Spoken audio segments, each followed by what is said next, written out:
Are you ready for the juice? More juice! What? Right? More juice for the gyro. I like the juice. Juice is good.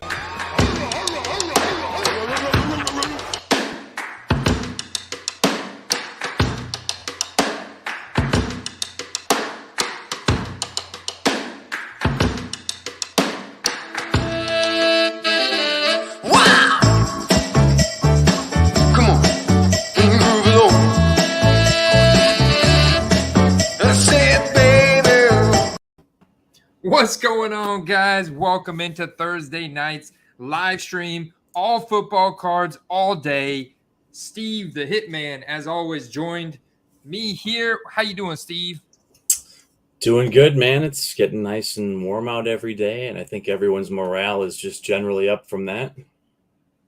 Hey, your morale should be up for that, man. I mean, it's summertime is in the air. It's wonderful. It's also buy low season. You know, the market's kind of heating up with some juicy deals. I think we're gonna snipe some cards live tonight on eBay. I'm excited about that.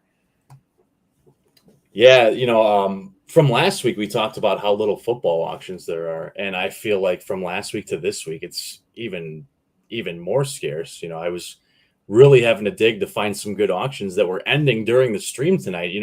A month or two ago, that was just a piece of cake for me. And now I'm really having to pick through. And I don't want them to just be the qualifiers that they end during the stream. I want them to be quality ones for you guys to be able to maybe pick a card up.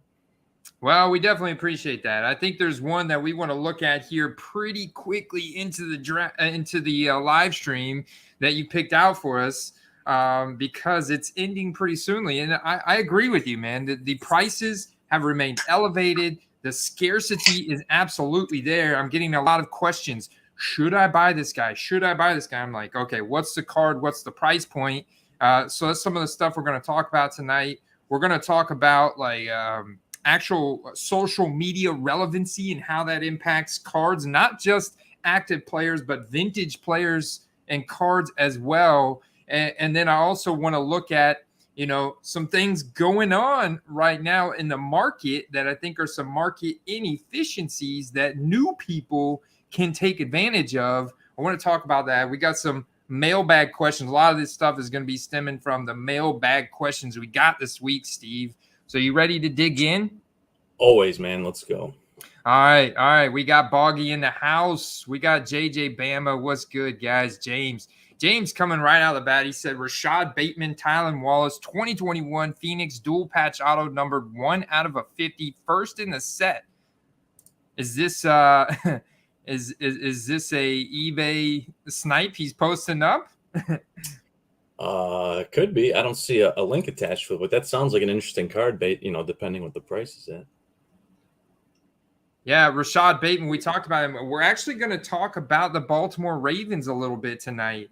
So let's do that, man. Let's do that. Before we dig into eBay and talk about some of these mailbag questions, I want to share my screen real quick.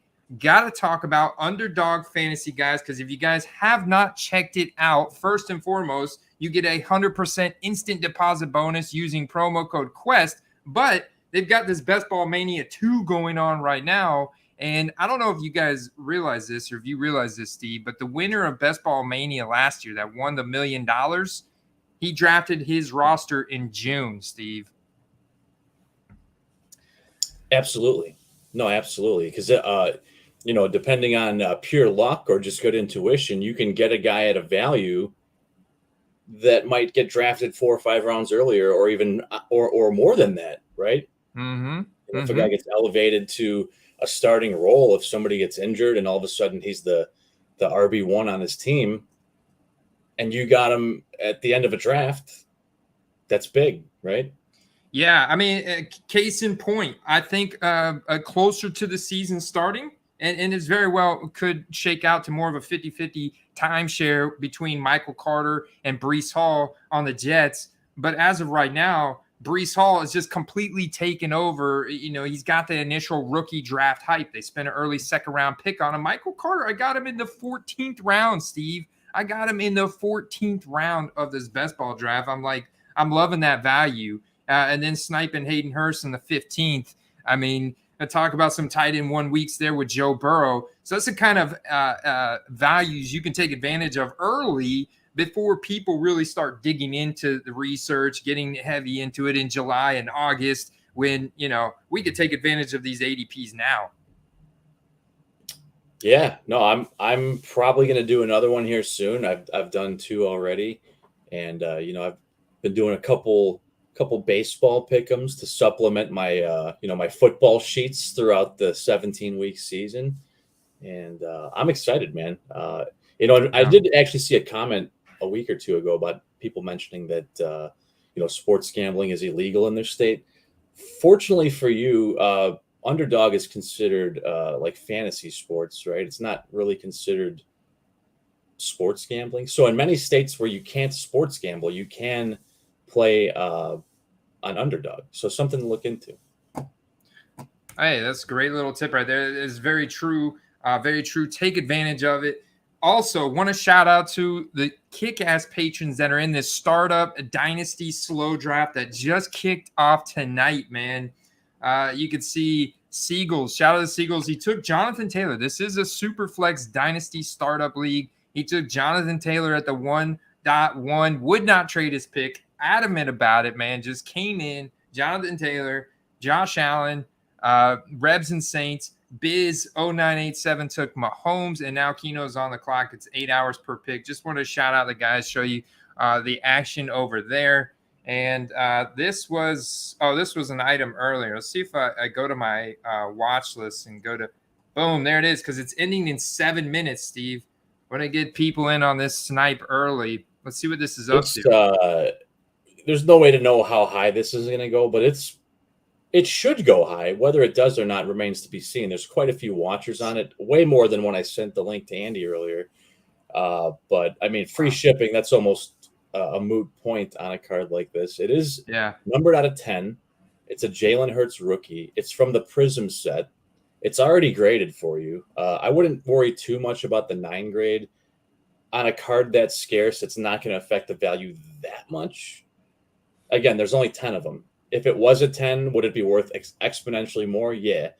Is this card going to be worth more than a raw counterpart? Yes, because of the scarcity. But, I mean, a card like this, probably in a buy it now format. I'm saying even right now before the season starts, you think would sell for $400 to $500 probably. It's gold. It's gold, baby. Gold is hot. Gold is hot. Ziggy knows that. Ziggy's in the house. Cheers to Ziggy. What's up, AB? An interesting point about that, Andy, and for those that maybe not be aware, if you look at certain parallels where there is a gold parallel, like the Classics set from 2021, the gold parallel is actually out of 50 or 60, and there's actually some that are more scarce that aren't gold. The golds often sell for as much or more, despite being more common. That's an interesting point. That is very interesting. It's just that gold is so hot. Like anything that's gold is going to sell for a premium. I mean, James knows this firsthand, man. He made one of the best flips I've ever seen off a gold CD Lamb last year. It's just gold, even with the grade as a 9, gold is so hot. It's so liquid. Very primo. Shout out to Sean. AB Swamp Donkey off grid. Check out the Jeep there. Swamp Donkey off grid says bring it.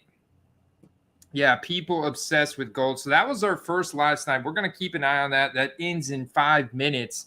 Now, what I want to talk about, and this is actually perfect. I'm glad you're here, Sean, because this is his question. And he was talking about hype and relevancy. The fact that, for example, Joe Burrow in the Super Bowl, does that hype of Joe Burrow bring hype or demand for, and I've got Joe Montana up here just because he's a Joe and he's a Hall of Famer.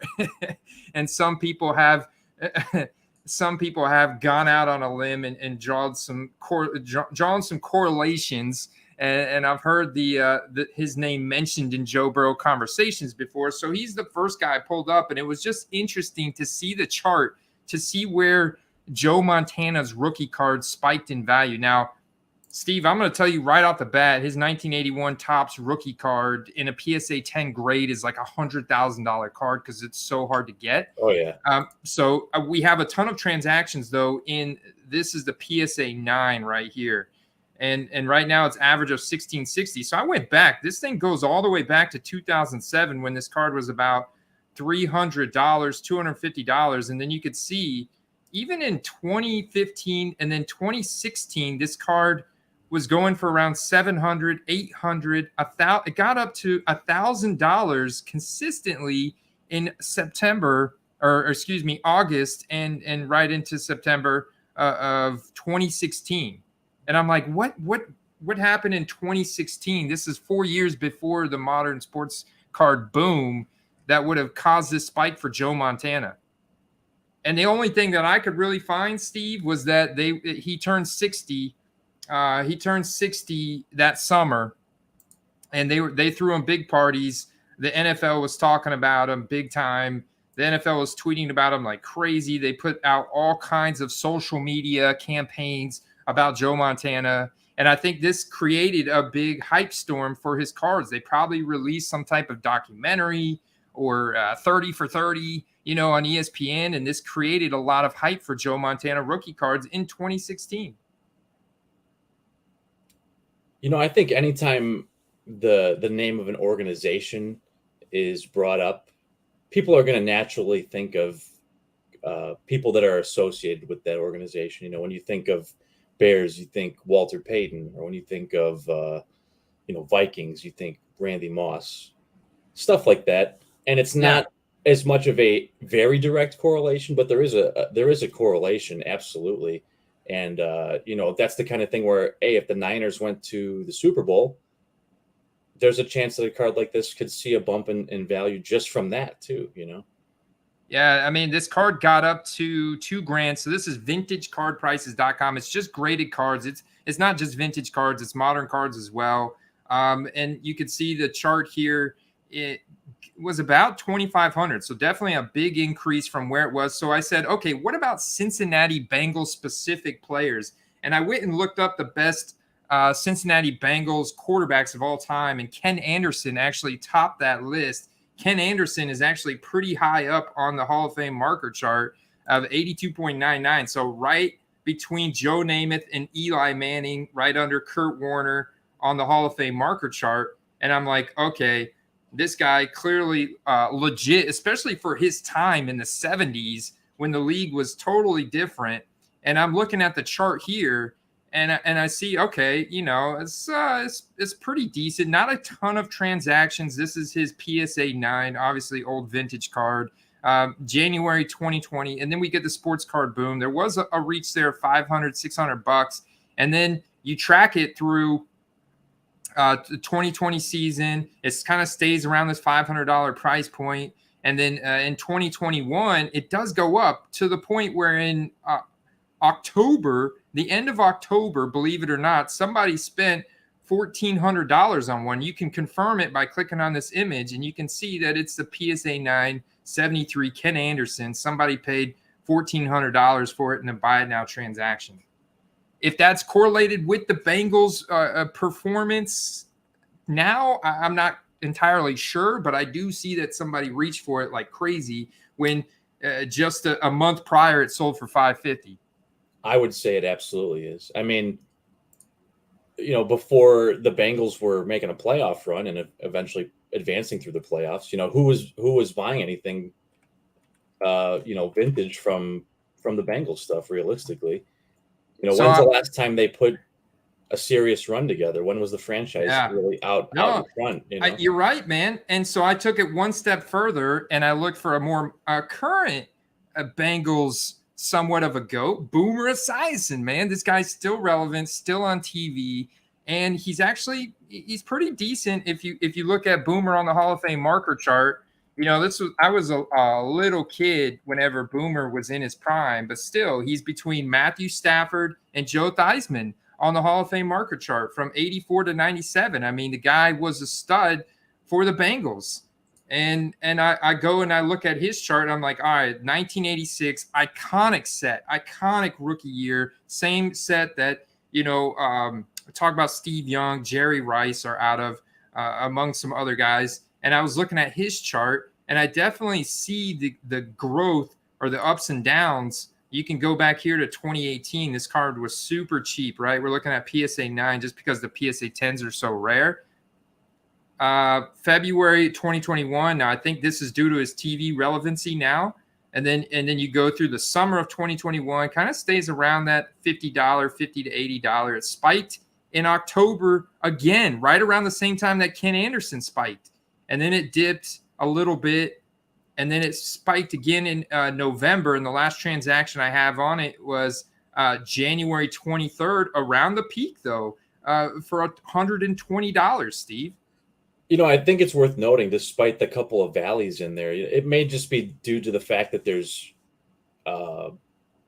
maybe Boomer isn't as prominent as a Ken Anderson. But if you look at the progression from before the 2021 season to after, you're still up on that card. So you could make the argument that, the success of the organization did have some effect on that. Yeah, and the one thing I really like is, check this out. These are both buy it nows.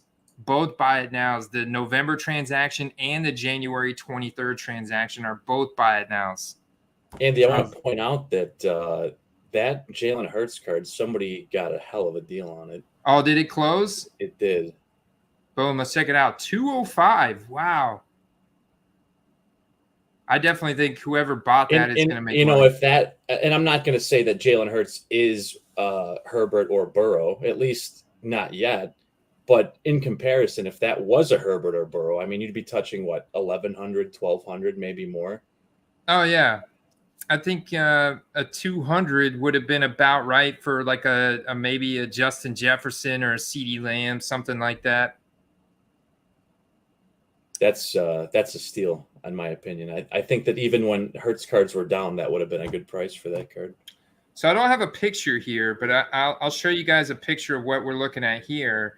This is a Chad Ochocinco Johnson right here. I was like, all right, now if their corollary is potentially there with Boomer and Ken Anderson, is it maybe there between T. Higgins, Jamar Chase, Chad Ochocinco, just Bengals hype in general?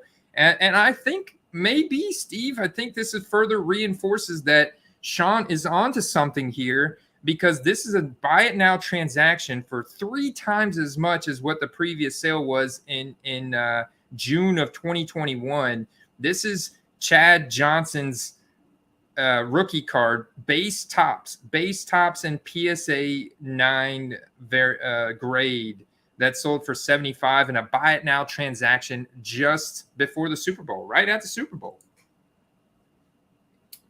I mean, I'll say that I myself have done something similar, not even really making myself aware of the trend, but I picked up on the cheap some great McNabb rookies, around the Jalen Hurts early hype last year. And I think those are good buys too. We talked about guys that are fringe Hall of Famers. I don't think the determination for a guy being collectible long-term or not is necessarily if he's a Hall of Famer. I think it just has to do with, the impact he made on the hobby and on the game itself. Very true. Like, what is he known for? Like Odell Beckham Jr., for example, will always be known for that one-handed catch, Or I think of even guys like Malcolm Butler, who picked off Russell Wilson, Tyler Lockett in the Super Bowl to win that game. Like I actually found where Topps actually made a card for Malcolm Butler of him catching that interception in the Super Bowl. It was pretty cool. And it still sells. I still see transactions for it. Yeah, I mean, you can't go wrong with things that stick out in people's mind, because nostalgia is essentially the reason people collect realistically, or why certain guys stick out to them. Check this out. I found this card, it's a really nice card. If you're looking to potentially invest in like maybe even any 2001 rookie, maybe it's Drew Brees, Chad Ochocinco, check out this Finest from 2001. That is a sick card. That's a nice card, dude. They had it right in 2001 with the Finest. Topps Finest, man. That's a cool looking card, and somebody reached for it, man. Buy it now transactions here right around the Super Bowl. It went up to $100, and then it went up to $240, man. Somebody made them some money. Yeah, that's pretty big. I mean, I'm not going to say it's like a super low pop card, but it's probably pretty low pop. You know, it's at this point over 20 years old. And those were bins. It could have been this guy. This guy could have bought it on January 3rd or in this auction right here for $64 back in the lower period that we talk about for active players in the beginning of middle December. $64, and then flipped it at the Super Bowl for $240, Steve. Yeah, no, absolutely. Because the scarcity's there, the relevancy was there with the Bengals in the Super Bowl. I think doesn't Ocho Cinco have some type of podcast or some type of channel? I know he's super flamboyant, like loudmouth, outspoken, so I'm sure he's staying relevant somehow. You know, the one thing that's interesting is you had to have really liked the guy when he played, or maybe you didn't, depending on your personality. I mean, the guy kind of was like not quite Larry Bird level in the football field, but he would talk trash, but he would typically back it up too. He was an outstanding player. Who is that? Ocho Cinco. Oh, yeah. I saw the Chris Collinsworth comment by Bob. What's up, Derek? Jeremy, yeah, we could talk about some Travis Etienne. You know, I have a very interesting take about Travis Etienne and just 2021 rookies in general right now. But I do want to quickly look at Chris Collinsworth while we're on this topic, because he's definitely going to be, look at the variation of Chris Collins. I mean, very little cards, 1982. This is actually he's like the goofiest. Like, he looks like a Martin Gramatica on this card or something. That, a lot of players that are early 80s, late 70s. There's actually quite a few players that their rookie card is a shared card. It's just really or you could have got one out of like your Kellogg's Wheaties box or something. There's I would so few imagine there's transactions. not a ton of those still out there in good condition. No, the last one sold in 2019, man. So they're just non-existent on that card. So I'd have to find something that was maybe a little bit more modern. This is dairy pack cartons. This would have been on a milk carton. So you would have had to have cut that out with some scissors. Yeah, you would have had to cut this out with some scissors. Oh my gosh! So a 10 of this, if you had one. Last one was 2018 for $40. Obviously, there's none available to buy, but this is going to be like what a pop. The pop is going to be less than 10. Gotta be. Oh, yeah, definitely. And that it's interesting though how you could grade something like that a 10 when technically wouldn't every single card be trimmed at that point? It's a good point, man. It's a good point. There's just not enough data on Chris Collinsworth, at least not his rookie product. So I have to, continue to dig. I'm sure there's some type of broadcaster card or something they made for him, like of that Topps Allen and Genter set, like where they printed Gary V and those guys. So yeah, man, fascinating question there from Sean. Appreciate that. That was a really fun dive into some relevancy type of stuff with vintage guys, the guys of the past, guys that are known for specific plays even, This question is another one, and I got to figure out where. Okay, let me go over to this. I don't know. Wow. Anyways, I'm not gonna whoever you get, you'll know who asked this. All right. I don't know who asked this, but somebody asked this. You all are good people out there. How wide do you cast a net to diversify your investments? Do you pick 3 to 5 guys and go from there and only focus on them outside of your personal collections? How do you cast your net to diversify your investments, Steve? I don't think I use like a very formal strategy in any way. I kind of have a couple guys in mind that I like to buy or sell at any given time. And, Andy, you have your your hype chart that you put in the Discord, which is a good barometer, I would say, for guys that you should be looking at that maybe are not quite selling for as much as they should be. So I like to look for guys that are undervalued. And then I like to look for a couple low risk buys, and I like to look for a couple high risk buys. And then I would say like the vast majority of my buys are going to be right in the middle at like a low to medium risk. But, you know, again, the guys that you should be looking for, you want most of their rookies or scarce cards or case hits or stuff like that. Stuff that's going to be the first card someone goes and looks for when he gets hot and they want to go buy him, realistically. So yeah, I would say that I would try to limit it to maybe like 5-10 guys, specifically guys on teams, or they have like a clear path to a starting job, major markets, stuff like that. But yeah, I wouldn't necessarily rule any specific number out. If you find a guy that, you know, you have faith will be a quality player in the league at some point and it's going for next to nothing, it's worth picking up. Yeah, very true. I do something similar, but it's a little bit different. So what I do is I put together my hype index.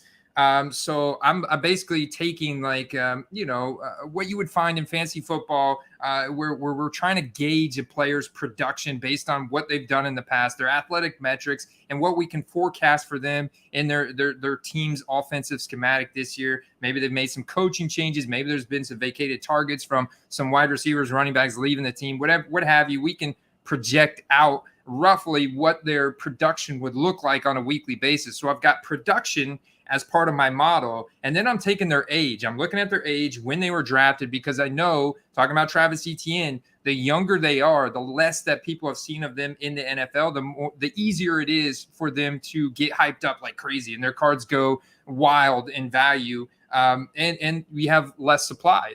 Case in point is Mac Jones from last year. I mean, he's the best example I can give you from last year. Limited supply. His base dominance rated rookies went up to $2,500 PSA 10. It was nuts. You know, the guy was he was throwing pretty accurately, but he wasn't like going out and breaking any kind of records, doing anything special. He can't even really push the ball down the field. That's not like Mac Jones' game style. I mean, it was really a lot of dink and dunk stuff, and they were winning. They were winning in some primetime scenarios. Anyways, I digress. So age is a critical component. Age is a critical component. Draft, obviously, draft pedigree as well, because that's also going to dictate how many cards they make for a player. Guys drafted in 4th, 5th, 6th round are not going to get as many cards as guys drafted in first round. In fact, there's a variation of about 1,000 cards between Trevor Lawrence and Trey Lance. It's crazy to see the variation in Zach Wilson. So it's crazy to see the variation between the number 1 overall pick as a quarterback and just the guys behind him, 1.02, 1.03 kind of thing, and then I'm also like looking at their team scenario. So I want to look at how many people live in the area, potential fans, collectors, how many Facebook pages do they like how many fans do they have, potential collectors out there. And then I like put all that together in a hype index score. I put that on, and I'm basically just going from top to bottom, Steve. And I'm looking at a card that I think is a gold standard, like for skill position players, rookie ticket auto, baby. Rookie ticket auto, because it's not super common, but it's also not super rare, and it's autographed. So you have that nice autograph asset. That's an asset. I like to call it an asset on a card, and you can use that as just a barometer. So if I find, for example, Rashad Bateman's got a $30 ticket auto, but he should technically be in like my second tier wide receiver. He should be the number 1 wide receiver on the Baltimore Ravens this year, next to Mark Andrews, of course. But still, a lot of vacated targets from Hollywood Brown. Well, he jumps off the page at me, and then I immediately start digging into his other cards. Like I just use that one card as a barometer to then find, okay, if that card's going for $30, what else can I find? And now I'm starting to hunt. Now I've got, and so it doesn't necessarily, I don't limit it to 3 to 5 players. I limit it like whatever I can find the best entry price point with the guy highest on the hype index with the best entry price point. And that's kind of where I start. And I think one addition to what you said is important is, look at some of the guys that you've pointed out, that I've pointed out. that could have been had for a third of what people are buying them for right now. And people are still buying them and perceiving it as a good value. And maybe it is, right? A guy like Bateman or a guy like Jerry Jeudy or a guy like, I don't even know. There's so many that, that we've covered, but if you're getting in on the guy before everyone else, you're not chasing the dime, right? Then you're in the position of saying, I can now sell this for a profit, or I can hold it and see if it continues to rise, and you don't want to be like somewhere stuck in the middle where it's a difficult decision. You want it to be an easy decision. You want to be in a position of advantage. And when you're buying guys low before the hype breaks out, and you can use what's his name? Marquise Hollywood. What's his last name? Hollywood Brown, baby. Brown. Yeah. Hollywood. A guy like him, for example, I don't own a lot of his cards, but during last season, I did pick up a few Prism serial numbered cards. I mean, for talking like under $5, right? And those are going for $20, $30 now. So that's just an example of where you can leverage a low investment dollar, low risk investment that can manifest into like a 5-6 times profit later. Yes, sir. Yes, sir. And so that leads into the next topic I want to talk about, and that is a question here: is Lamar Jackson a good buy right now? What's up, Christopher Lopez in the chat? I also see 402 Collector out there throwing in a question about buying vintage. I love the banter here. Derek, Sean, you guys are hilarious. It's funny stuff. James throwing in more snipes. Bowman, you, Big Kahuna. Who we got? Chris Olave, the New Orleans Saints. Dude, is Michael Thomas going to play this year? I know we're bouncing around a little bit. We're getting there, guys. Is Michael Thomas going to play this year? What's your thoughts on that real quick, Steve? I think he'll play. I think it would be in his best interest to play, because at some point he's just going to wear out his welcome, not only on the team, but in the league. And if remember, we were talking about this months ago on the stream, and, it seemed to be everyone thought that the Saints were in a fire sale, that they were rebuilding. And I was maintaining the point that I don't think they are. They're clearly making a run. They're clearly making a playoff run. And he would be very foolish to not want to be a part of that. But the thing is, dude, they just picked up Jarvis Landry, who's a short and intermediate style, possession style receiver like Michael Thomas. Michael Thomas has never had like that straight line speed, that top end speed to be a deep ball receiver. That's why they had Traquan Smith. That's why they drafted guys like what's that kid's name? Deontay Harris. I think it's something. Yeah, Deontay Harris last year, and this year they draft Chris Olave. And so I'm like, okay, Chris Olave could absolutely go off with Winston. And if Michael Thomas doesn't play, like, dude, this is like getting to the point where, I mean, he's going to be like 29 years old. It's crazy, man. He's another example of a guy that, and this is why I don't like contracts that have tons of guaranteed money in them. He got his money and then just started right away. Everything kind of, the wheels came off, and he was Breeze like, retired. I can't play because of this, and I can't play because of that. I don't believe for a second that he couldn't play for the last 3 years because of his ankle. It's when you're making that much money, you could be like, oh, you know what? I probably shouldn't play today. And you might've been fine. I bet before he got paid, he would have went out there still and played and been just fine. I can't find that auction, James. I don't know. Bowman, you, Chrome. Yeah. Bowman, you, Chrome, Big Kahuna. I don't know why it's not coming up for me. Talking about the vintage right now, the vintage market. What's the vintage market? Well, we just looked at Montana. I think it's staying about even. It's pretty even keel. I think it's very relevant right now, especially in this off season. We could talk about the especially graded cards. I mean, because vintage cards are so susceptible to altering and fakes and reprints, and especially the greats. Like, I've got Walter Payton pulled up here. Walter Payton's a guy that I've got a PSA 4 of on my wall, Steve. Absolutely iconic. Still arguably the best running back ever. It's up for debate. We could debate that all you guys want with Barry Sanders and Adrian Peterson and LaDainian Tomlinson.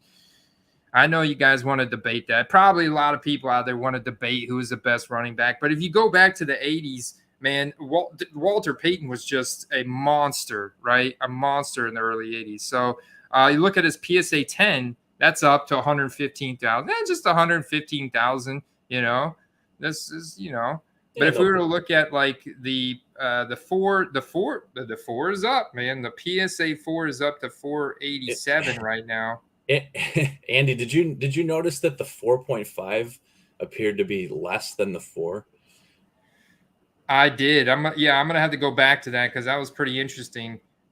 So yeah, look at where it spiked. Right, draft cycle last year, 550.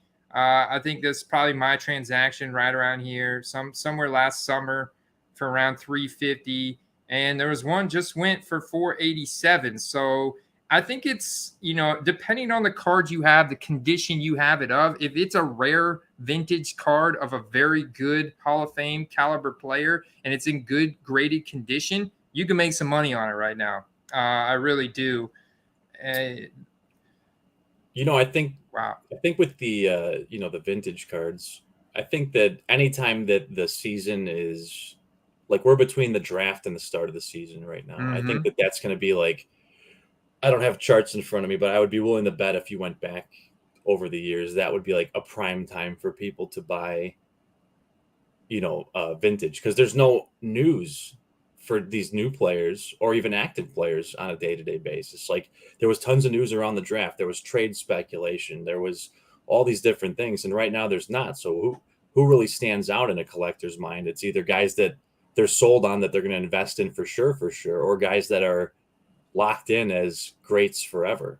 Oh yeah, and this is the time of the year when the NFL is releasing those documentaries, those 30 for 30s, the greatest all time. They're going back and digging in the well. It's not the week-to-week highlights of what did you do for me lately? What happened this past week? Who's on fire now? No, we're going digging back in the well, looking at the guys, the greats of all time. So it just naturally, it makes sense. It makes sense these guys are way more relevant right now than they are in October, November, December. And then it's like, my phone. Did you hear that?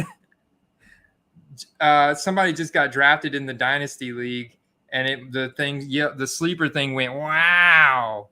Joe Burrow went off at the 104. Josh Allen, Patrick Mahomes, Keno took Joey B over Justin Herbert. There you have it, Steve. I dig it.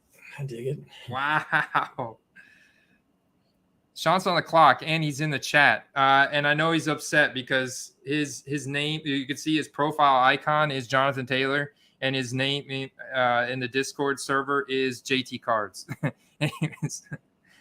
So bring it back, Modern Circle. We were talking about Bateman, and we got to that whole conversation about how we kind of lock in on players. And Lamar Jackson right now is a value. When I go through my quarterback rankings, my hype index, and I look at the top 10, I'll show you guys the top 10 here. The thing just went wow again. Oh, who did Sean pick? He went Justin Herbert. All right. So I'm gonna show you this. Let me get it zoomed in, because this is going to be a bunch of like numbers. All right. So this is a spreadsheet that I put out, and you can see right here so first column is their dynasty rank, and you can see how the quest rank is not anything similar to what their dynasty rank. It's kind of all over the place, and that's because of those other factors we talked about. One being Hall of Fame status. That's why Tom Brady is clearing away the top guy on the totem pole. But then I go Mahomes, Allen, Herbert, Murray, Burrow, Dak. Dallas does a lot for him. You can see the team score right here in this column. Dak's team score is the best out of this top tier. This top tier ends right here at Russell Wilson for me.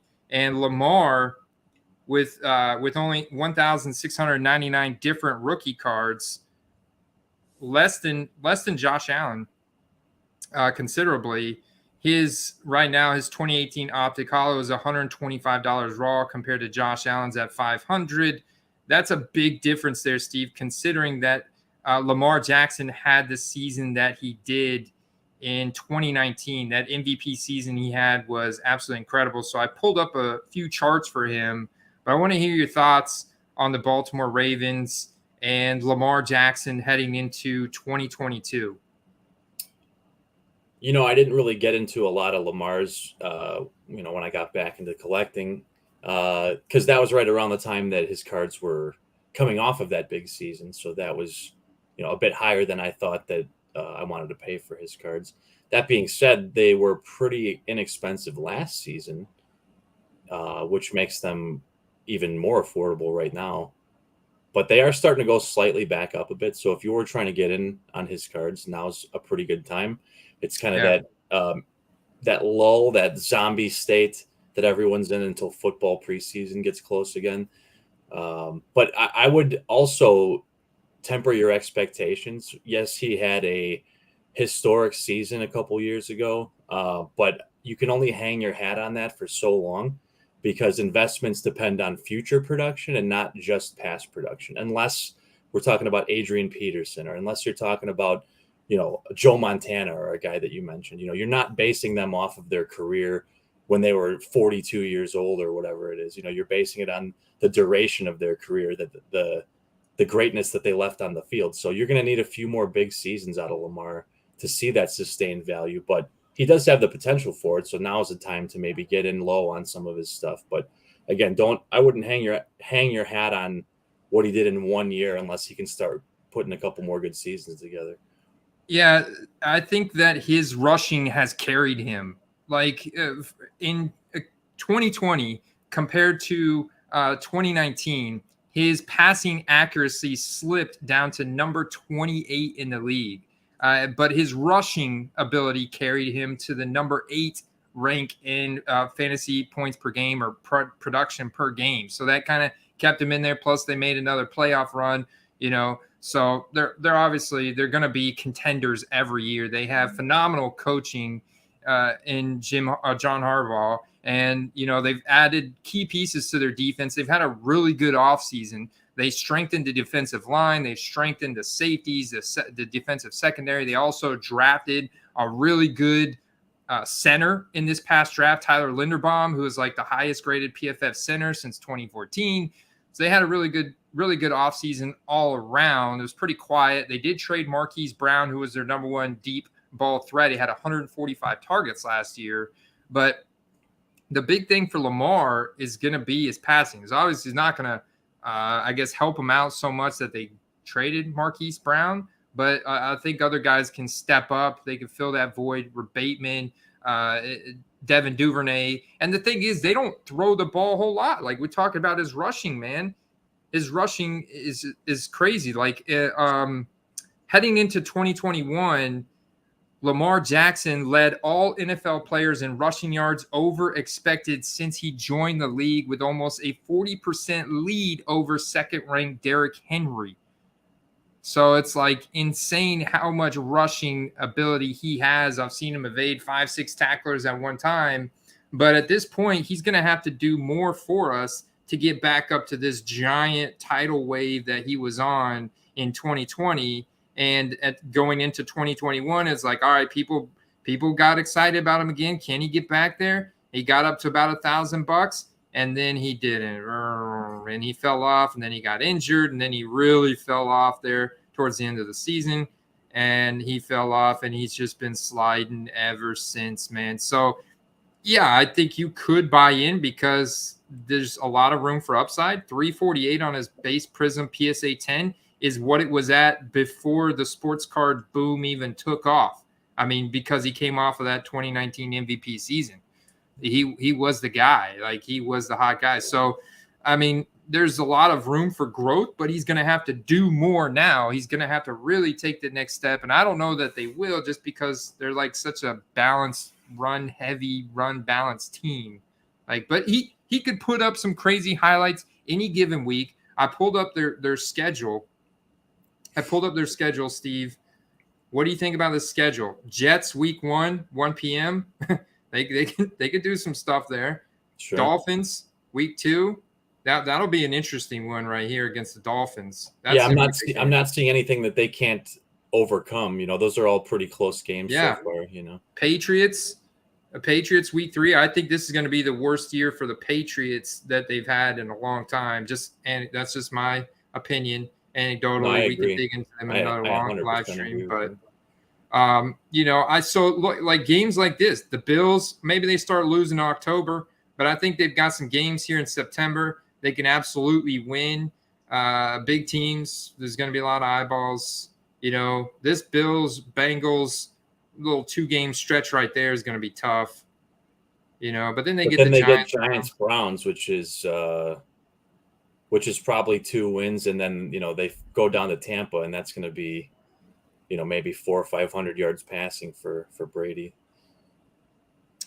One thing interesting to note about Lamar Jackson, this is a contract year for him.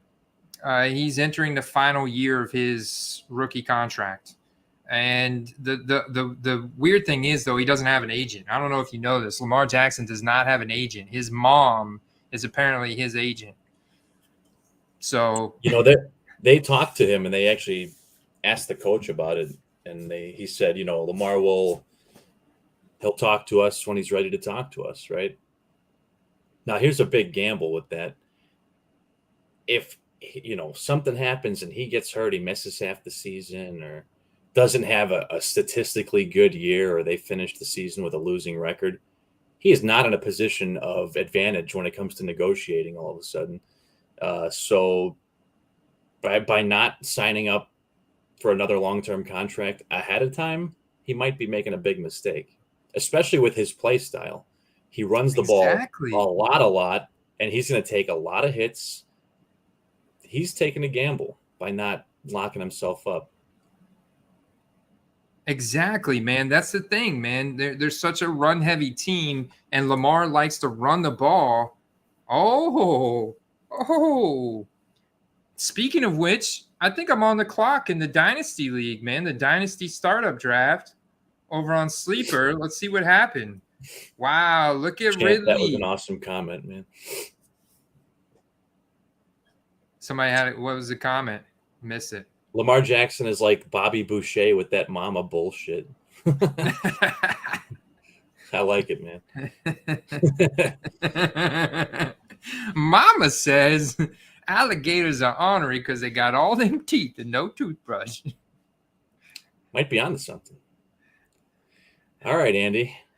Are we gonna do this live? Let's make your pick. Yeah, man. I'm making my pick live, man.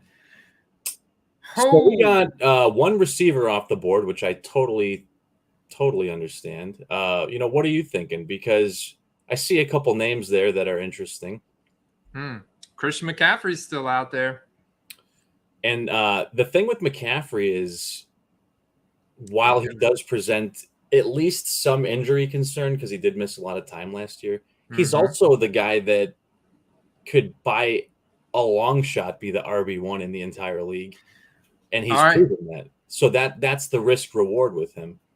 But I want you to remember, this is Dynasty, Steve. I'm stuck with these guys for life until I cut or trade them. Gotcha. Yeah, no, I missed that key detail. Okay. Yeah, no, I get that. So, and this is a super flex league. So I have the ability. It's not obviously, there's not a 2 QB league, but you do have the ability to start a second quarterback any given week. So kind of what I'm looking at now, I'm either looking to go, I'm looking to go like stud tight end. I would be thinking about a receiver, honestly, because at this point you're looking at the entire breadth of receivers minus Cooper Kupp, and receivers have longer career arcs than the running backs do. I think there'll still be some quality quarterbacks on the way back for you. Yeah, I'm nervous about it. I'm not gonna lie, man. With this being super flex, Mahomes, Herbert's Joe Burrow and Justin Herbert are gone, but Kyler Murray's out there. Kyler Murray's not even 25 years old yet, though, dude. His instability does bother me a little bit, but you already have 4 teams with QBs, so they're either gonna if any of those teams takes another quarterback, they've already really handicapped themselves at other positions. So I mean, Kyler might be fine this year, but I think in the long run, like you've got guys like Dak and you've got guys like a few other guys on there that have several years left in their career. Yeah, no, you're right, and I still got Jamar Chase. I mean, you could get I'm not saying Jefferson. take AJ Brown now, but like for example, if you took Justin Jefferson, you know that you could get Cousins down the road like pretty easily as like your second quarterback. Yeah, definitely could get that. Definitely could get that. The thing That'd with be Kyler, a though, nice is little. he's still, despite them bringing his buddy, and he's still talking about not playing unless he gets a contract extension. So I would be a little bit concerned at least. Oh, Whoops! oh my goodness! I didn't actually. No, I didn't mean to hit the button. I hit the wrong button. I meant to add him to my queue. Wow. This could be either the biggest blunder or this could be an amazing move if he turns out to be like the next Kelsey. I'm turning bright red right now, dude. I literally just hit the wrong button. I swear to God. Maybe it was meant to be. Maybe it was meant to be. Yeah, I'm not gonna take Filthy off the clock here. I know Filthy wants to go ahead and draft Davis Mills 1.9, or maybe Jalen Hurts, or maybe AJ Brown. He wants Eagles, or Davis Mills. He's going Eagles or Davis Mills. Joking. But I do know he wants Eagles. I'm not upset about the Kyle Pitts pick. It wasn't what I had intended. Change your team name to Carry Me Pitts or Carry Me Kyle or something. All right. So the one thing I will say about this league that maybe is good to know this, because you're in the other league that drafts in the middle of June, Steve. There is a half point additional point per reception premium for tight ends. Okay. So tight ends get a full PPR instead of wide receivers, running backs getting a half. I mean, we have no idea how he's going to play with Mariota under center, but mobile quarterbacks tend to utilize their tight end a lot. So I think that, I'm not saying that he necessarily should have went there, but it could end up being like the Rain Man pick of the decade where, he ends up falling out.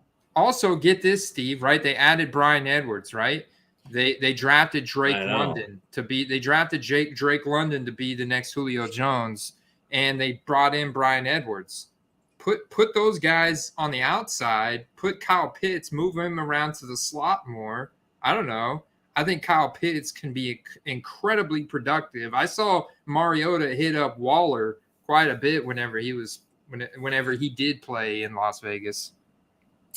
The Falcons are incredibly weak on defense, but there may be like a good quarterback away from at least showing up every week as like a competent team.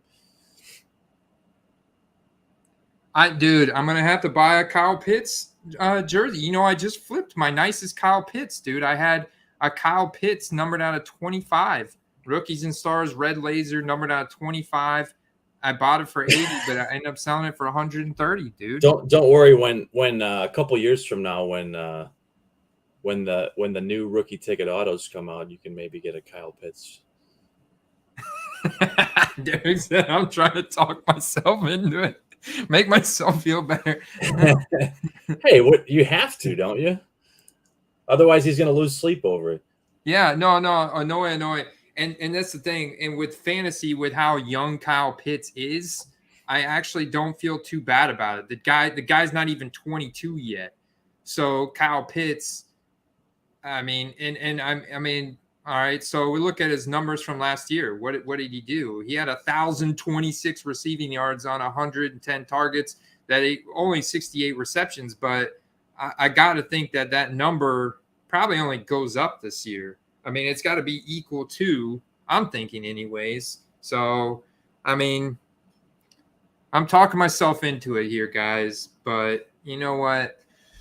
He only had 1 touchdown last year. 1 touchdown. That's got to go up. That's got to go up, Steve. Absolutely. Yeah, touchdowns typically, have the highest, volatility as far as year to year, and especially with having 1 and being that skilled, that number's bound to go up. I mean, you think the floor should be like 5 at the lowest, realistically. Honestly, I would say Mark Andrews would be tight end 1 in Dynasty, just because you have even more vacated targets there, and he's like bona fide. He's not even 27. He's like 26. He's in the perfect prime age for tight. Honestly, dude, I hit the wrong button. I freaking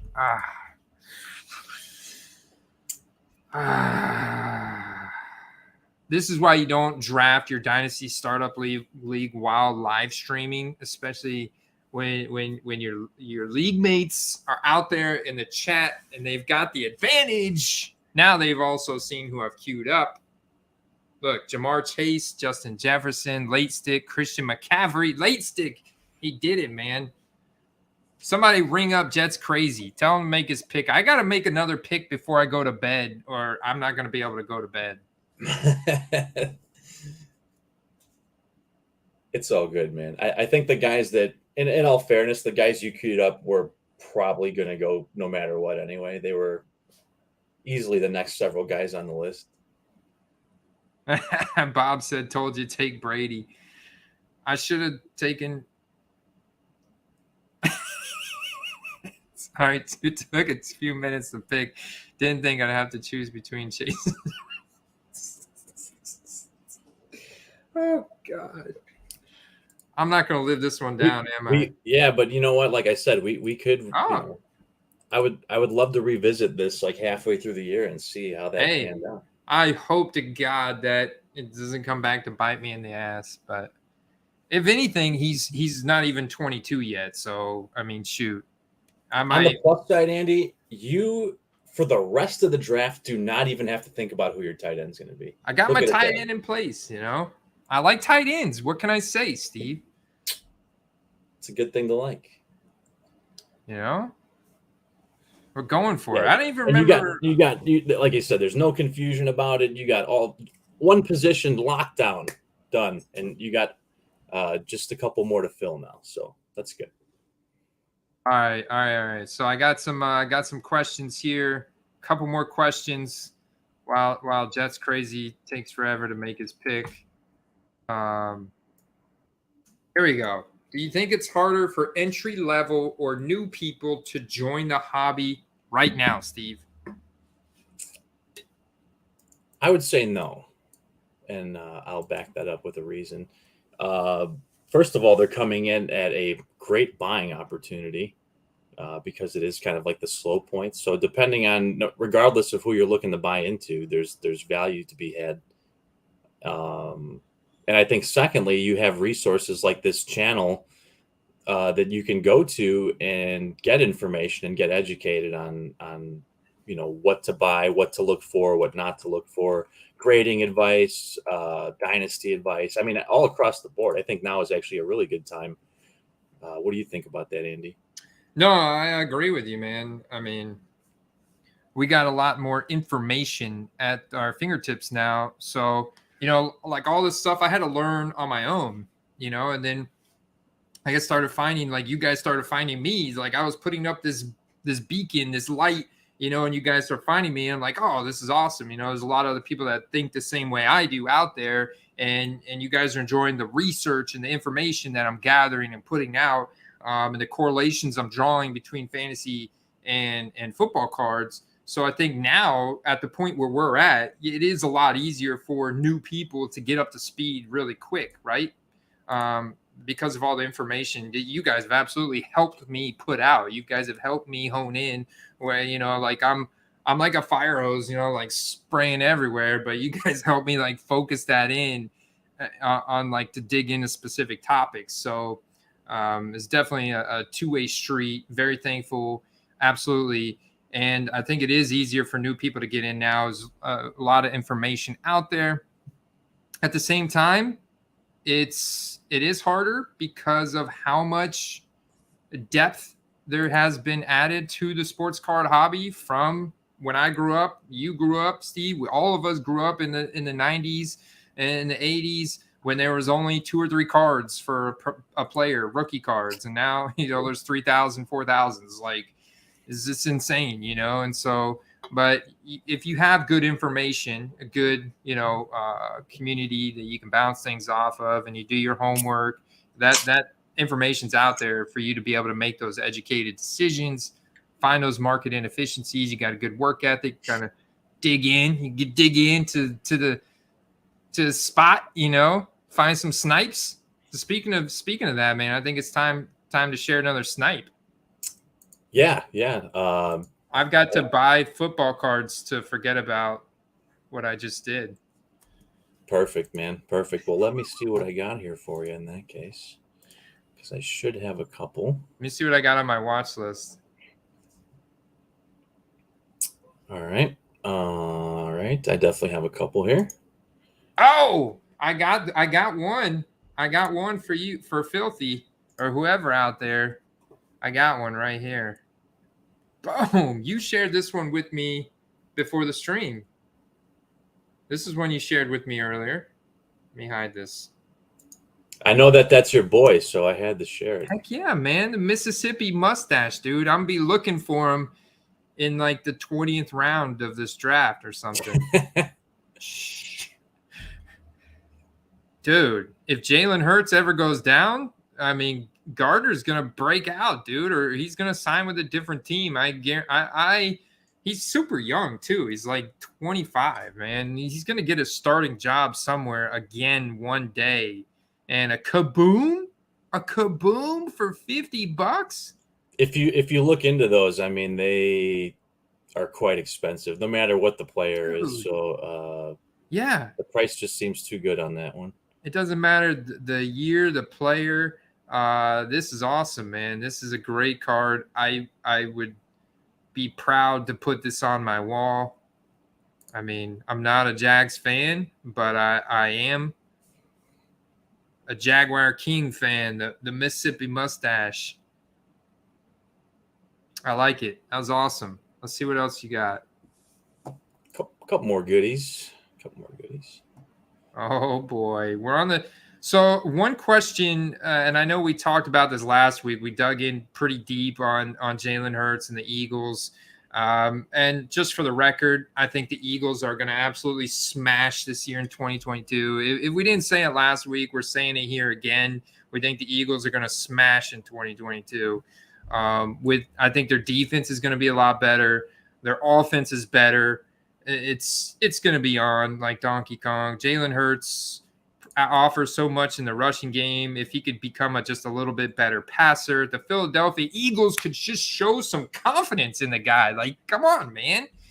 Nobody in Philadelphia on the front office or the coaching staff has like wanted to show confidence in the guy yet.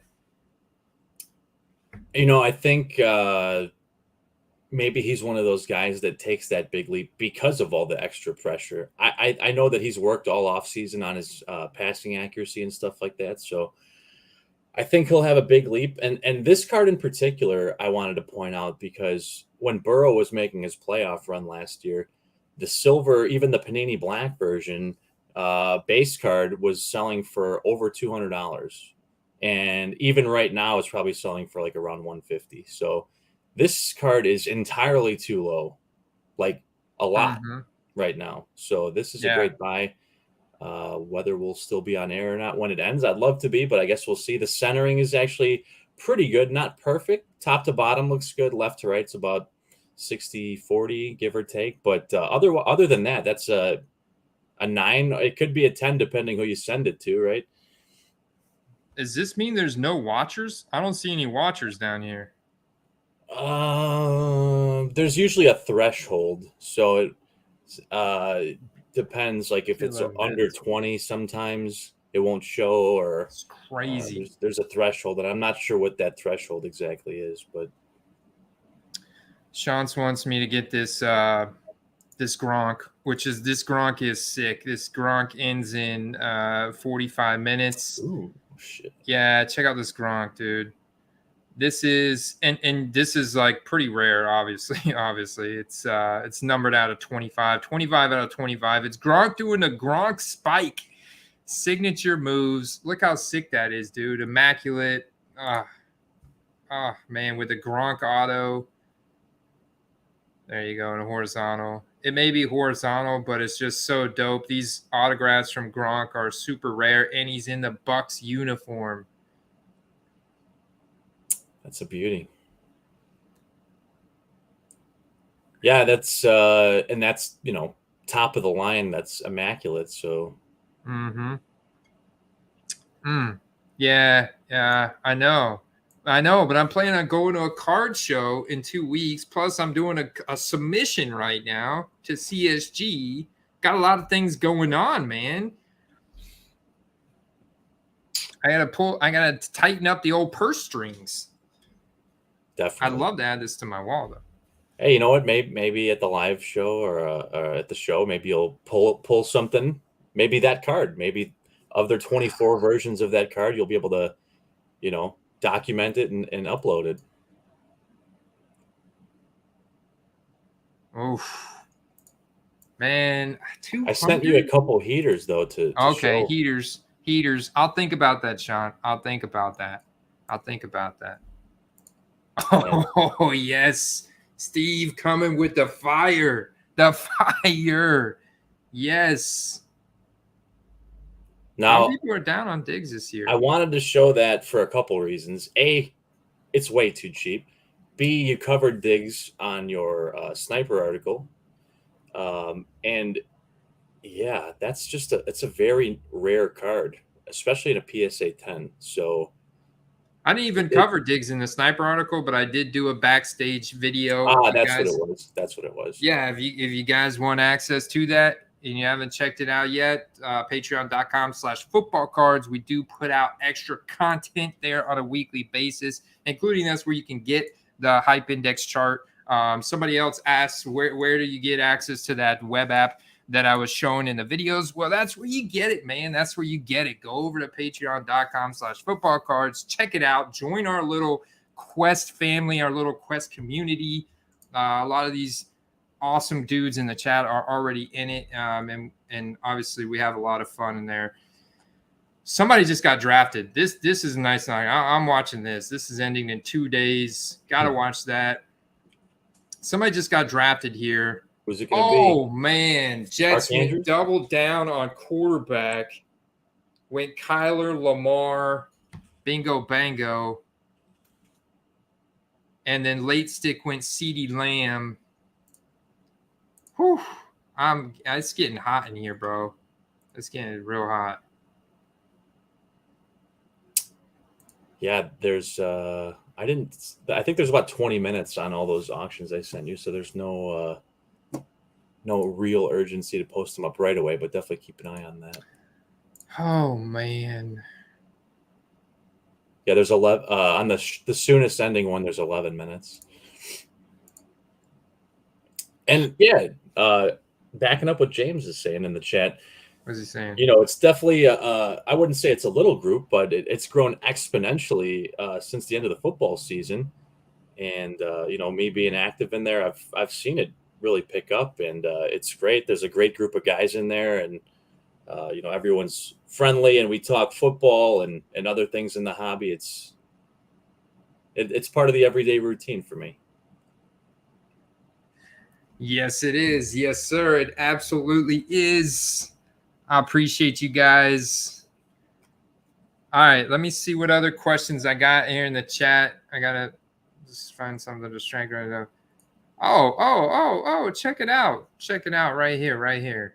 We got a couple. I like this one right here. Go bing. I'm gonna put it up on the screen. I'm gonna save it. I'm gonna show it. Three guys, bang, bang, bang. I feel like you just like load your semi-automatic machine gun, eBay machine gun, and pop, pop, pop, just popping some Sutton, Judys, and Pittmans. Yeah, I think the Judy Sutton question is a little more volatile than Pittman, where I think Pittman is already proven that he's the target hog, and now with an improved quarterback, I think his numbers will only improve from there. Judy was one of the first guys to work out with Russ, so I think he has a slight advantage over the other two guys, especially being a little more possession based. And Sutton being mentioned is interesting because I think Sutton is, if you looked at him last year, granted they had a terrible quarterback, he's a little bit inconsistent in his play. And I think that guys like Albert O and what's his name, Hamler, I think are going to cut into his action a bit. So, but Sutton, if you can find deals on him, definitely still worth picking up. That's going to be an offense that's pretty explosive. Yeah, I like Sutton. I like Judy. I think he both of those guys are a little bit more dice rolls, like you said. Absolutely, Pittman. But I am bullish on the Broncos and Russ as a whole. I think Russ is going to do just fine, and somebody on that Denver offense is going to break out in a big way with him. And whoever that guy is, you're going to reap the rewards. Like whoever he gravitates to, because I mean, like think about the games that he had with Tyler Lockett. He'd have like these crazy 3-4 touchdown games where if he has one of those games, or like those games he was having with DK, they just weren't as often as the Tyler Lockett games. And I think that one of these guys is going to benefit big time. We just don't know which one it is yet. A lot of newness there. Whereas we know Michael Pittman. I know Alec. There's a little bit of Alec Pierce hype, but Alec Pierce being a rookie, he doesn't necessarily have the same profile as Michael Pittman, the same NFL experience. Michael Pittman is established on the offense. They also had Ashton Dulin. Ashton Dulin came out of nowhere last year, so he's now firmly in that conversation. Going to be battling Alec Pierce for wide receiver 2-3 duties. Who knows? Maybe T.Y. Hilton wants to make another one-year run at it. You still got Paris Campbell. I hear reports every year Paris Campbell's fully healthy. I saw the tweet the other day. Paris Campbell's fully healthy. He's making a run at it. So they added depth to their tight end, who I like. Mo Alley Cox. I like Valus. I think it was Valus Jones. Is that who they drafted? Valus Jones? Or no, Delani Woods. That's who they drafted. The only problem with the Alec Pierce thing is that, I mean, people are actually spending considerable money on his unlicensed product autos already. The problem, though, is that if you're investing in his cards, we don't really have a timetable on any sets coming out that are going to have him in a pro uniform that I'm aware of. You still have 2021 product that gets pushed back to every month, and we're convinced it's coming out in June, and then it's July, and then it's August, and then it's what the hell, man? How do they expect to release 2022 Donruss in September, but you ain't got Prism, Optic, or Select out for the year previous? Like seriously, like come on, guys, you got your priorities mixed up a little bit there, or is this all a ploy because there was no first round quarterbacks besides Kenny Pickett? Kind of thing. It very well could be. I mean, the Sage Alec Pierce, I was watching it. I'm not going to go in on it because it's a little over what I wanted to pay, but with a minute left, it's at $17 with $5 shipping. So I mean, there's people that are obviously in on it. There's 14 watchers, Andy, on Pierce, on the Sage Alec Pierce card. So there's obviously more hype than just a little at this point. Player Profiler's got him as wide receiver 4 currently. Now, that's not to say he could leapfrog Dulin, but Dulin looked really good last year with the opportunities that he did get, and he's got now the experience. He's also good on special teams, and he's a rook. He's a rook, but he could, but he's not going to vault Pittman. No way. Pittman's a stud, dude. Pittman's a stud. On the actual Colts team page, though, he's listed as the second wide receiver, so that's what I'm going to go off of. Interesting. Well, there's definitely some. Yeah, you got to put some weight. There's some stock there. Some stock. All right. Well, I still, well, you know what? I hope that drives maybe a little bit of Pittman value down. If all preseason, all camp, all is Alec Pierce. Well, good. I'm going to buy more Pittman off of that news. That's kind of how that works for me. And same thing with Judy. I think Judy is taking a dip since his girlfriend called the cops on him and that whole thing. Even though she testified and it was nonviolent, dropped all charges, testified in front of a judge.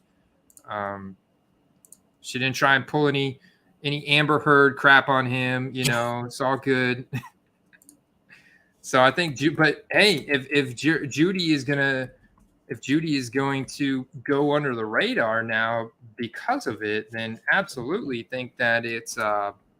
There's been a small dip that I've noticed. There's been a small dip, but not as much as you'd think. Now, that Contenders we were watching after the stream last week, and that's got 20 minutes left in it, so that'll be an interesting one. I sent you that one after the stream last week. There was two of them. There was the Judy and the Justin Jefferson. Same parallel. And I like the throwback, the 2000 throwback look a little bit.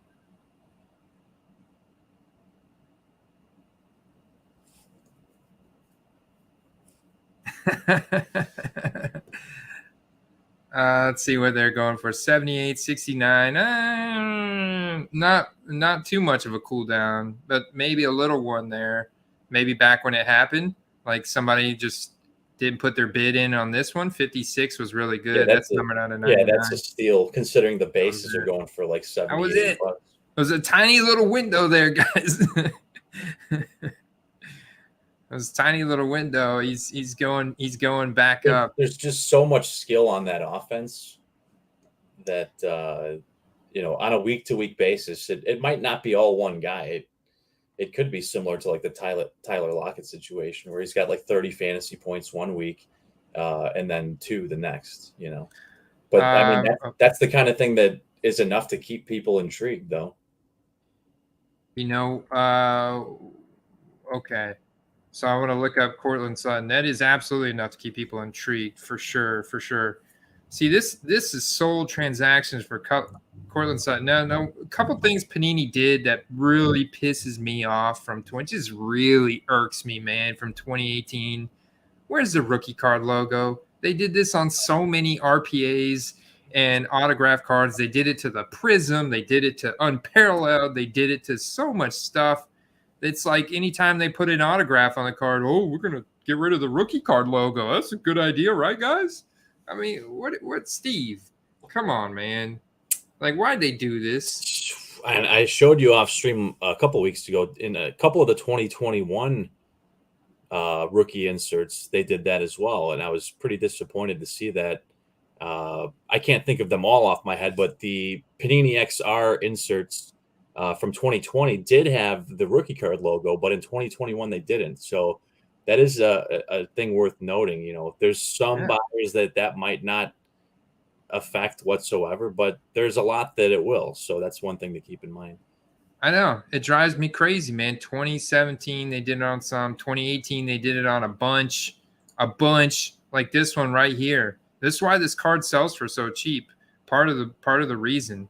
Like, I would say it's a great deal, but if you can't look at it right off the bat and tell that it's a rookie card, then it's like you're questioning the fact, is this his rookie card? It doesn't have the rookie card logo. No, it doesn't. Panini was just a bunch of, I don't know. I just forgot it, I guess. They just forgot it. I blame it on their design guy. That hurts the hobby in a lot of different ways, because I've seen, Mosaic came out in 2020 for football, right? And I've seen a lot of 2021 Mosaics from big accounts being listed as rookies for Jalen Hurts and a few other players. And clearly they're not rookies. There's no rookie card logo on them. So you do have to pay attention. With Mosaic, it should be a little bit easier because there's a little bit of a distinct design difference between 2020 and 2021. But again, if you were just getting into the hobby, or maybe you're just slamming a couple beers and buying some cards online, you might slip and accidentally not buy what you thought you bought. That's true, man. It's very true. That's very true. So that's the thing to look for in 2018. Now, Steve, I think we got time for one more. We do have to get out of here. Let me see what question we got. There's one more snipe that I want you to share if you could. It was the Jerry Judy absolute. If you could put that in. All right. What do you think about cracking? This question: what do you think about cracking slabs from SGC or BGS and sending them to PSA for a possible higher grade? I'm out. I'm not doing that shit, man. I ain't messing with that. What about you, Steve? First of all, that's a lot of work that I'm not interested in doing. Yeah, that's what Second I'm of all, too, if the card is worth enough that you're cracking the slab, maybe. Now, keep in mind, there's very few cards that there's an actual negligible difference that make it worth sending out. So I'm talking like LeBron rookies, Kobe rookies, very scarce cards, or very old cards, a single grade or even a half grade, like the Walter Payton you put up. There's an exponential difference from a single grade. At that point, sure. But if there's $100 difference in a PSA and an SGC, well, first of all, I'm going to say one thing. The window is closing on those two. Second of all, by the time you crack it, let's say you safely crack it and don't damage the card and you send it out to PSA, get it back, you've already almost spent that $100 difference. So at that point, what is the point? So know the difference between the two before you decide to do something like that. And if it's not a financially significant number, I would absolutely not do it. There's only a handful of cards that's worth doing, and there's people that do that like arbitrage strategy for a living, basically. But for most cards, it's not worth doing. Yeah, it's all about opportunity cost for me, and I do see opportunity out there potentially, especially for obviously PSA has been known to let some things slip through the cracks, but a little give out some 10s sometimes. But you never know. You could send in an SGC 10 to PSA, it could come back an 8. Sometimes I don't know if there's a rhyme or rhythm to when PSA decides to give a 10 over a 9 or vice versa. So ultimately, I'm like, nah, I'm not trying to get into that game. I see you right, like you're talking, definitely it's possible, but it's a lot of work involved. And yeah, you damage the card and it's like, okay, there goes. Now not only did you just ruin a good SGC 9 or whatever, but you also damage the card. And if you have a card that was worthy enough to get sent out to get graded in the first place and you did get a 10 on it, just be a little bit patient in selling it, because I've even seen cards outside of the top 4 grading companies. I've seen startup grading companies in a 10 slab sell for near the price of the PSAs. So just be a little vigilant and don't expect to sell it instantaneously. But just, be vigilant, and it should sell. I mean, SGC, there's nothing wrong with SGC. Do you think Prism hobby boxes are worth it? Buying, ripping, holding? I'm like, what year? That's my first response to this person is, what year are you talking, right? If we're talking non-college Prism, yes. Yeah. And again, when you say buying, if you're buying secondary market and you're already paying a premium, I would be cautious. If you're buying on the hobby release and paying retail, probably hold. And I think a lot of that has to do with the class of players that come out of that product. So I think it remains to be seen for 2022 rookies. But look at 2018, 2019, 2020 as an example. Now, we may have been spoiled. And there may not be another set of guys that come out of the product for a couple years, or there might be. So you kind of have to gauge the risk. But as a rule of thumb, holding wax typically does appreciate. Yes, especially Prism. And if you had 2020, dear God, I mean, go get a safety deposit box. Put that thing away. Lock it up. Don't even be tempted to open that Yeah, because think about this too. If Burrow and Herbert, which they very well could be, end up being some of the all-time greats, and they're in the same product, and you have sealed wax of a Prism box, you're sitting on gold. I mean, there's absolutely no reason you should open that. yeah, and then you add in Justin Jefferson, little Randy Moss protege. You add in a Jonathan Taylor, you know. T. Higgins. I mean, there's just so many good It's rookies. insane, dude. The 2020 class was such a perfect storm with the class from 2020 and the product from 2020. Yeah, Panini cashed in, so they don't need to cash in anymore, guys. Panini, if you're listening, you're watching, you guys don't need to continue to cash in, man. Just release it. Release the product already for 2021. Come on, man. Come on. Let's get this show on the road, right? We got to take a question from the stream here. My content director says we got to take a question from the stream. So I found one. Let it rip. Would you sniff Brady's balls after a game if it meant you could give a sniff after Giselle? He's asking for a friend, of course. Right. Definitely not a personal question. Yeah, no, I'm gonna stick to authenticated product. If they come out with a encapsulated DNA strand for Tom Brady in a 1-of-1 format, I'll be interested, but I'm gonna pass on that one. It's a good answer. Solid answer. One of the better questions I think we've had. Yeah. I mean, if it means that maybe I can get it, get some of his ball hairs like in a slab. Like I bet you those are worth a lot of money. You might be able to take it to a cloning facility and replicate it from Tom Brady's. That's dude. There's probably someone that would pay some money for that. Yeah, a final game. Think about this: ball hairs from final game, winning the Super Bowl after 2022 season. He's walking off. You got that in a slab forever. I'm thinking $500,000-$600,000 auction close price.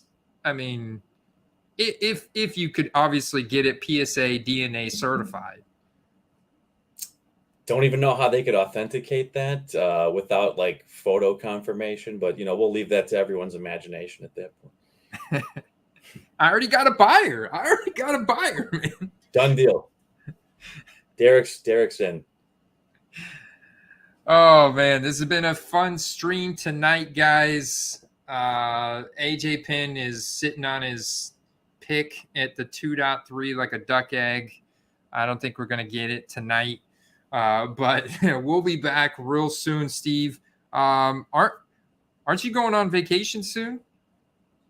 Yeah, in a couple weeks. Going on a little vacation. Not next week, right?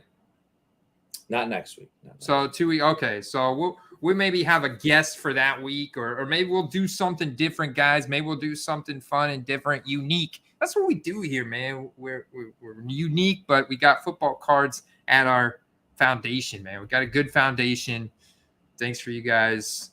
Yeah, next week. Look at Costa popping in here at the last second.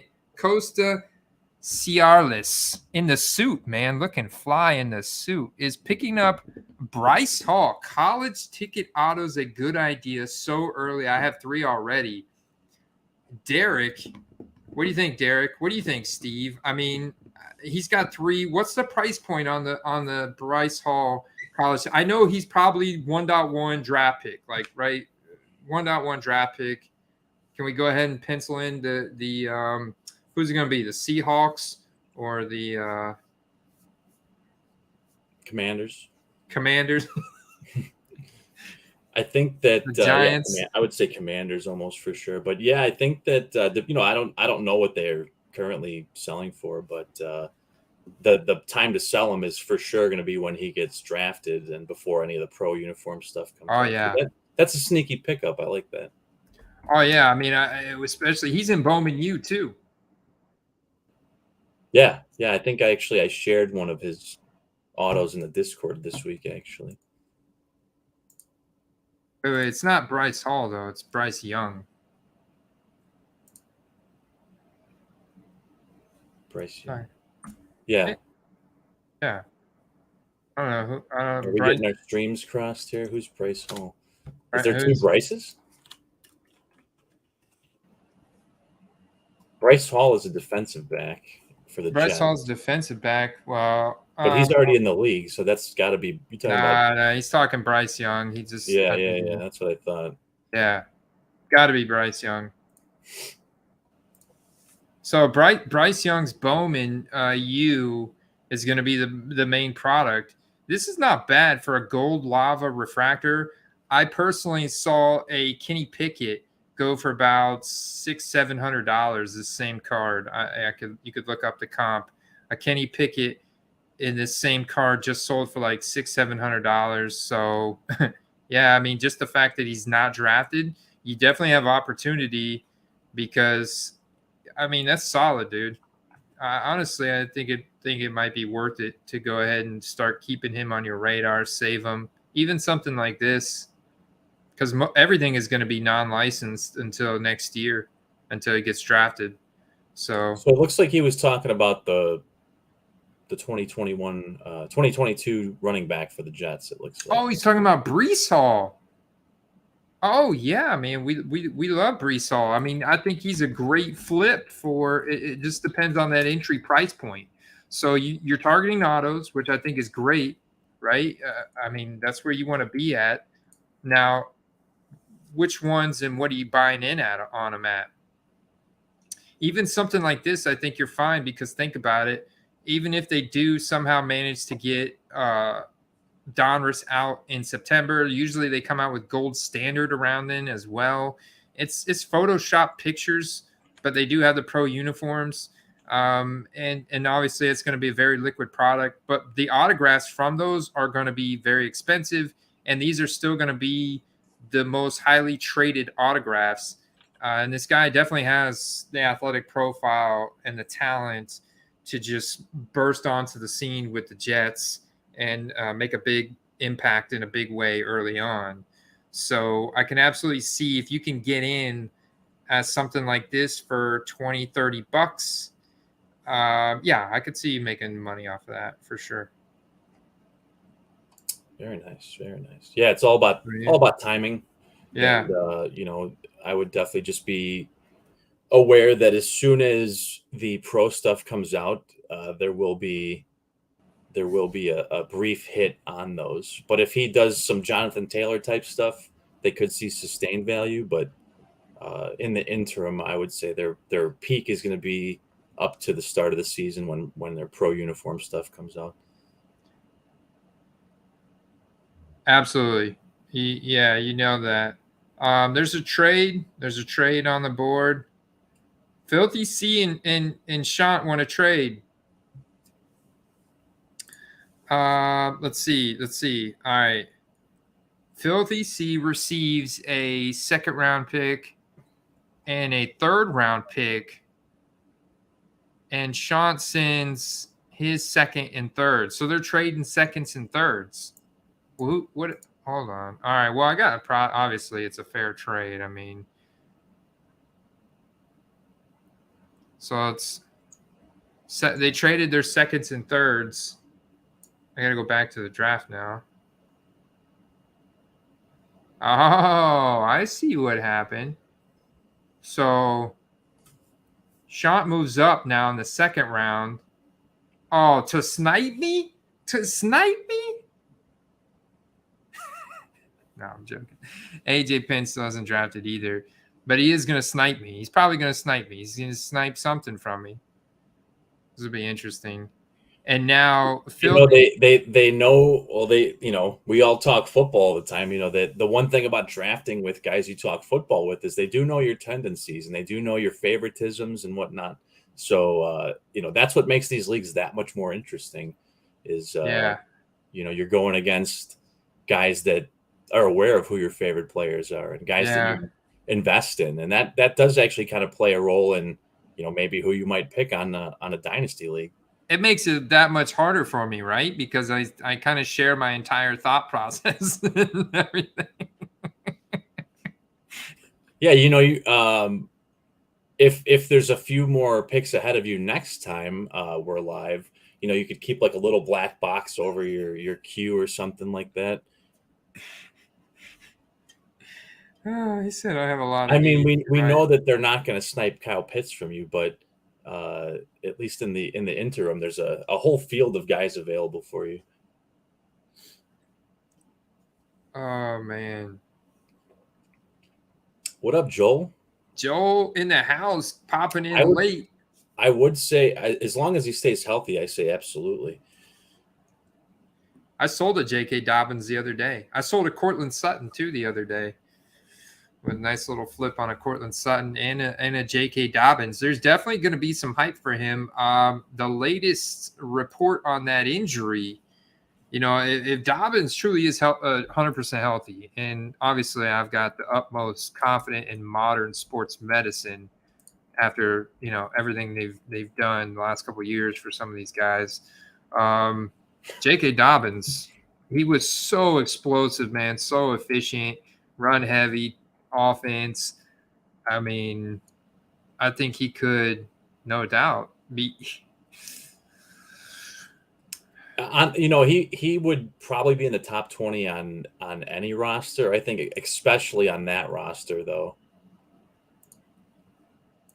with how much they're going to be running the ball. So Gus Edwards and J.K. Dobbins tore their ACLs 11 days apart, and it looks like Gus Edwards. I'm trying to see here. It looks like. I'm not. When Gus was having his brief success about 2 seasons ago, I was pretty high on him, but I think that he's one of those prime examples of how brutal the running back position is, and I'm just worried that it's like a car that's got a salvage title. I think he's taken a beating, too much of a beating already. I'm a little bit worried about his long-term projection at this point, but Gus might be a good handcuff, but I think that the guy to have is Dobbins for sure. Yeah, okay, so check this out. Dobbins had an average of 1.1 fantasy points per touch. He scored on 6.7% of his touches. He averaged over 6 yards per carry, which is an incredible efficiency. He was super explosive, right? He's got an incredible speed score, great speed score, agility, the whole 9 yards. 18 receptions on 24 targets, so very low reception, right? Obviously, Gus in there ate away at that. And plus, they don't pass to running backs very often because Lamar Jackson's simply running with the ball instead of passing it to a running back. And so basically, even if you were to reduce his yards per carry to 5 and give him 250 touches, that's still roughly 16 touchdowns, 1,250 yards, and 25 receptions. Yeah, that's probably going to put him firmly in the top 20 running backs.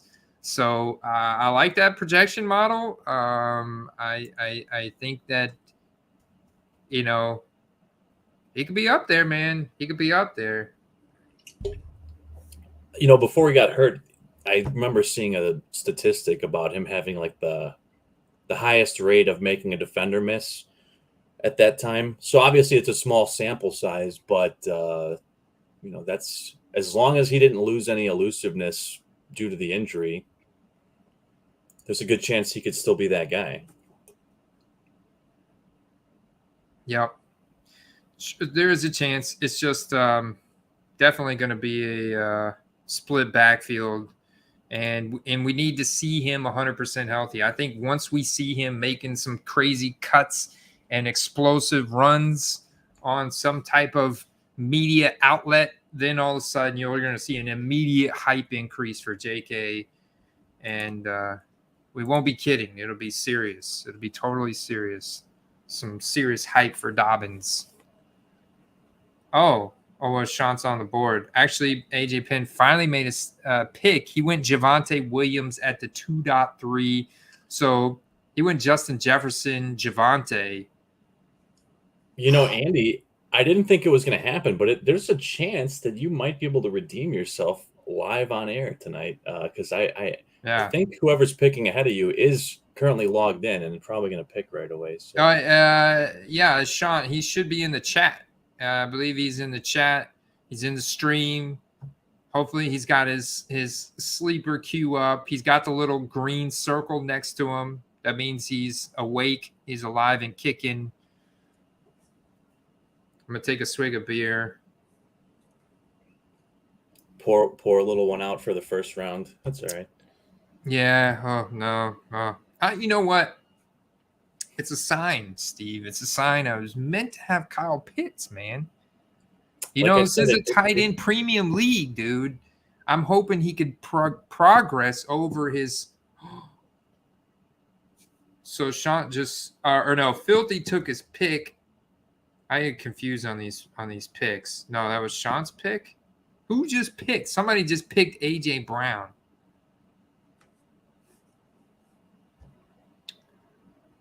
Oh my. I'm back up on the board. I don't know who picked AJ Brown. Isn't DeAndre Swift is the guy left on my thing. I think I'm either going to go there. Is Jalen Hurts available? He is. That's an intriguing one, Andy, because I think that he's going to outscore some of the QBs that have already been taken. You think he's going to outscore Dak Prescott? At least the last two guys. You think he's going to outscore Dak Prescott? Deshaun Watson? It Russell should be Wilson? pretty close. I mean, I'm pretty sure he vastly outscored Dak last year. It should have that on there, right, Andy? What? It should have their 2020, or excuse me, last season points. Don't be tricking me to hit the plus button. I know what the plus button does now. Their projections actually have Hurts higher, if you notice.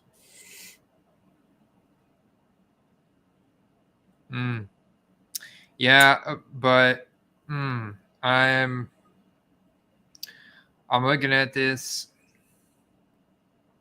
I'm really liking Swift. You know, the thing is that if you don't take Hurts now, and I'm not saying you have to, but the average age of the quarterback you take next will be much lower or much higher, excuse me.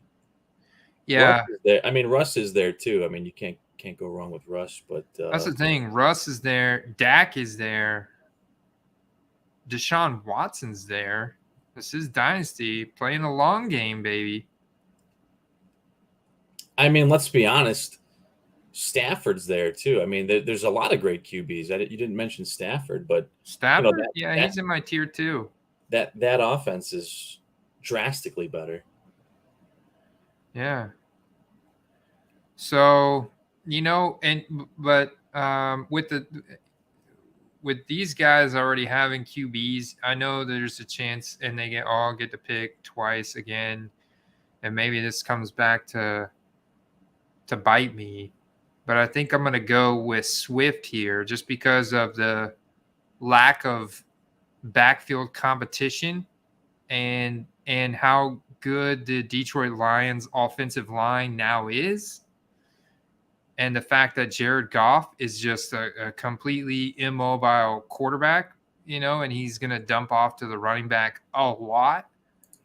I think you secretly believe me that I think they're going to compete for the division. I think that's what it is. I do think that they're going to go over their win total. I've been following the Vegas odds of their win total. It's been going up, man. It's been going up, and they're one of the great sleeper teams this offseason. And Swift is only 23, super young, and fantastic profile. So I think I might have to go Swift here. I mean, he's a solid pickup. He's not going to get that competition. I don't think he's. A lot of it's going to come down to is sure it is a dynasty league right now. How many guys are you keeping at the end of the year? Is it a full dynasty carryover, or are you keeping 5 guys? Are you keeping everybody? Oh, you're keeping everybody. Okay. Yeah, oh yeah. You keep everybody unless you trade them away or you cut them from the team. Because I think maybe not in yardage, but in overall points, you still have a guy like Austin Eckler on the board too.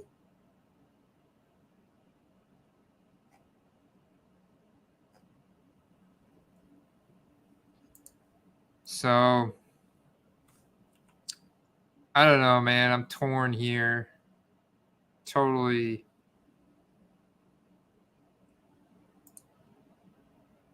No general. I think there'll still be a solid amount of RBs there on the way back. I would consider a QB, because if there's a run on QBs, Andy, you're still going to hypothetically want to take a second one later, correctly? Yeah, I need to take a QB here. You're right. No, you're absolutely right. So now I'm between Dak Prescott, maybe even Trevor Lawrence. That's a gamble. Trey Lance. Dak's pretty young still, though, man.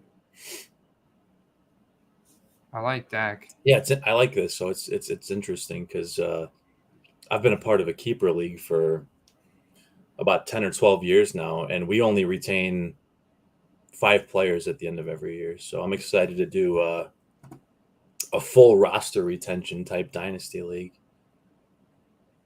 Because see, the thing is Jalen Hurts the starting quarterback for the Eagles in 2023? I don't see how he couldn't be. I think part of the decision issue is that I know you have a soft spot for Minshew, but I don't at all. I mean, I think it's not even Minshew. It's just a lack of confidence that the Eagles have shown him. Like, so if he doesn't progress, I feel that they could try and replace him next year. Not to say that he doesn't earn a starting job somewhere else, but a lot of his floor is provided in his rushing ability. Whereas you look at Dak Prescott, the big contract he just signed with the Cowboys. I mean, he's 29, but he's a quarterback. So, yeah, I think there's a lot of things to take into consideration. Like when you do a dynasty league, you can't necessarily only draft young guys because you think they'll be around forever. I mean, quality is the most important thing, because if a guy can be elite for you for 5 years, that's more important than a guy being above average for you for 10, right? Yeah. And then you have Russell Wilson. Could he finally go to the problem? The nervous thing I get about Russell Wilson is he didn't rush as much in the past couple of years. He hasn't rushed as much. And I don't think that's going to change, especially with how good the rest of the team is.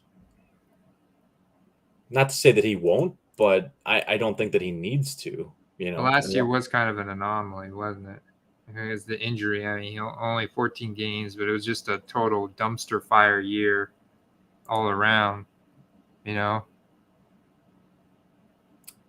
don't see him running as much as he used to, but I can see him running more than he did last year.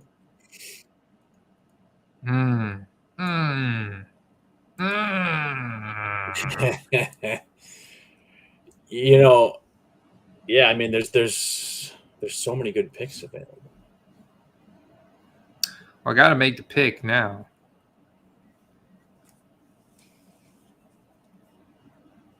Watson will be suspended, probably. Yeah. But that is a valid point.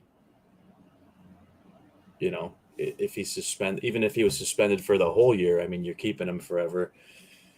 Then you just got to hope that, in the season he's gone, he doesn't reoffend in any way. Don't overthink it. It yelled at me.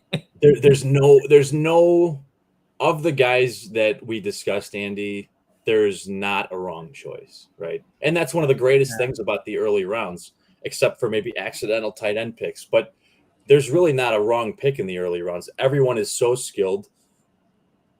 You know, the difference between Russell Wilson and the next selection is typically not that much. It's the meat of the draft. It's those middle rounds that we know define the league. Very true. Very true.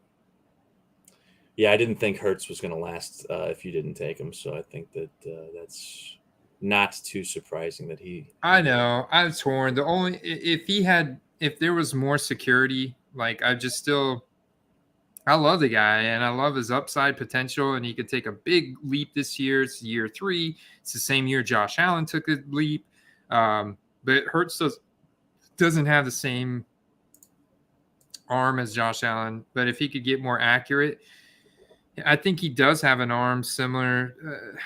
He could have a potential arm similar to like Deshaun Watson or something. He's just got to improve that accuracy, that deep accuracy.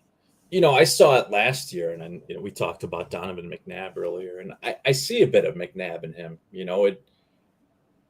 Where the ceiling is remains to be seen, but he has all the right skills, and now he has the right guys around him. Jets looking to jump into the late second or early third. I'm looking to trade up.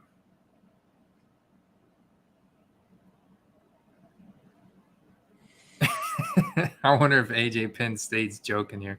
All right, guys, we're gonna get out of here because 402 collector or content director is going to kill me. It's an hour and 51 live stream. We got to keep this thing watchable, man, for the good content that we've had throughout the question. We got a lot everything. It's good though, Andy.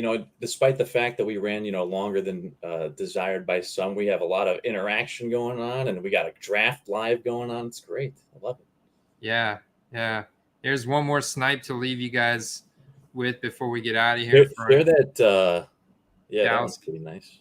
And then in 4 minutes, a CeeDee Lamb optic championship rookie ticket auto out of 25.